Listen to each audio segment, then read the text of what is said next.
उत्तर भारत में पंजाब लॉटरी के मामले में सबसे आगे माना जाता है और लॉटरी के मामले में भी दिवाली बम्पर सबसे शिखर के ऊपर रहता है। उसमें करोड़ों के इनाम दिए जाते हैं और यही दिवाली बम्पर सियासत के तौर पर देखा जाए तो हरियाणा में नायब सैनिक के ऊपर 100% लागू होता है।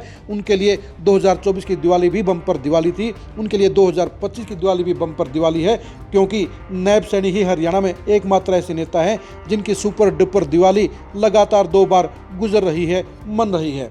2024 की तरह 2025 में भी नायब सैनिक के लिए इस बार फैंटास्टिक दिवाली आ रही है। वो अपने गुरु मनोहर लाल खट्टर की तुलना में ज़्यादा बेहतर दिवाली मना रहे हैं। नमस्कार, मैं हूं कुलदीप सुरान।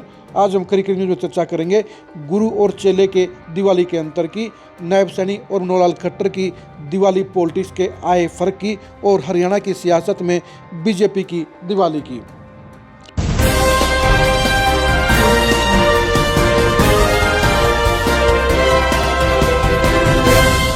विधानसभा चुनाव से ठीक 6 महीने पहले मनोहर लाल खट्टर की नेगेटिविटी को दूर करने के लिए ही नायब सैनिक को मुख्यमंत्री बनाया गया था।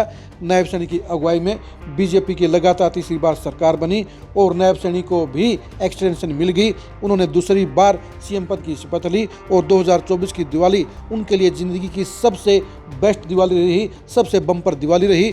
उनको वो पद मिल गया जिसकी उन्होंने सपने में भी कभी उम्मीद नहीं की थी, ख्वाहिश नहीं की थी। वो हरियाणा के मुख्यमंत्री बन गए, हरियाणा की सत्ता के सरताज बन गए और 2024 की दिवाली के बाद 2025 तक की दिवाली में 11.5 महीने उनके लिए मौज के रहे। वो जमकर सत्ता का लुत्फ ले रहे हैं। वो हरियाणा के पहले ऐसे मुख्यमंत्री हैं जो स्माइलिंग पॉलिटिक्स कर रहे हैं। वो पहले ऐसे मुख्यमंत्री हैं जो रात को 12 बजे तक जनता से मिल रहे हैं और इन्हीं खासियतों के चलते नायब सैनिक की आज की तारीख में हरियाणा में एक पॉजिटिव सीएम की छवि बन गई है। उनसे लोग नाराज नहीं हैं। खरी न्यूज़ के सर्वे के अंदर भी ये साबित हुआ है कि नायब सैनिक को सीएम बनाना बीजेपी के लिए भरपूर फायदेमंद रहा है और 1 साल के बाद भी हरियाणा में बीजेपी सरकार के प्रति बड़ी नेगेटिविटी नहीं है। यानी नायब सैनिक जहां खुद मौज कर रहे हैं, वहीं उनकी अगुवाई के अंदर बीजेपी भी लगातार प्रोग्रेस कर रही है, लगातार मौज से सत्ता का सुख लूट रही है। अब सवाल ये उठता है कि 2025 की दिवाली में रंग में भंग नायब सैनिक के लिए कैसे पड़ा। अगर आईपीएस पूर्ण कुमार और एएसआई संदीप लाठर की मौत नहीं हुई होती तो नायब सैनिक के लिए 12 के 12 महीने ही मौज के रहते, लेकिन पिछले 15 दिन नायब सैनिक के लिए टेंशन के रहे, क्योंकि वाई पूर्ण कुमार की मौत और उसके बाद एएसआई संदीप लाठर की मौत ने उनके सारे सिस्टम को गड़बड़ाने का काम किया, उनको टेंशन में डालने का काम किया और उन्हें तमाम तरह के प्रेशर से गुजरना पड़ा। लेकिन वो दौर अब गुजर गया है, यानी उनके लिए भी टेंशन का दौर ख़त्म हो गया है और वो अब सुकून के साथ 2025 की दिवाली मनाएंगे। उन्होंने अपनी सरकार के 1 साल पूरे होने के बाद जहां 40 वायदे पूरे करने का ऐलान किया, वहीं पर यह भी कहा कि अगले 1 साल में वो और भी 90 चुनावी वायदे पूरे करने का काम करेंगे। यानी नायब सैनिक फुल फॉर्म में काम कर रहे हैं। उनकी तुलना में उनके गुरु मनोहर लाल खट्टर भी एक्टिविटी कर रहे हैं। मनोहर लाल खट्टर ने पिछले 1 साल में अपना बदला हुआ स्वरूप दिखाया है। अब वो जनता के साथ दूरी नहीं रखते हैं, बल्कि जनता के साथ मेल मिलाप रखते हैं।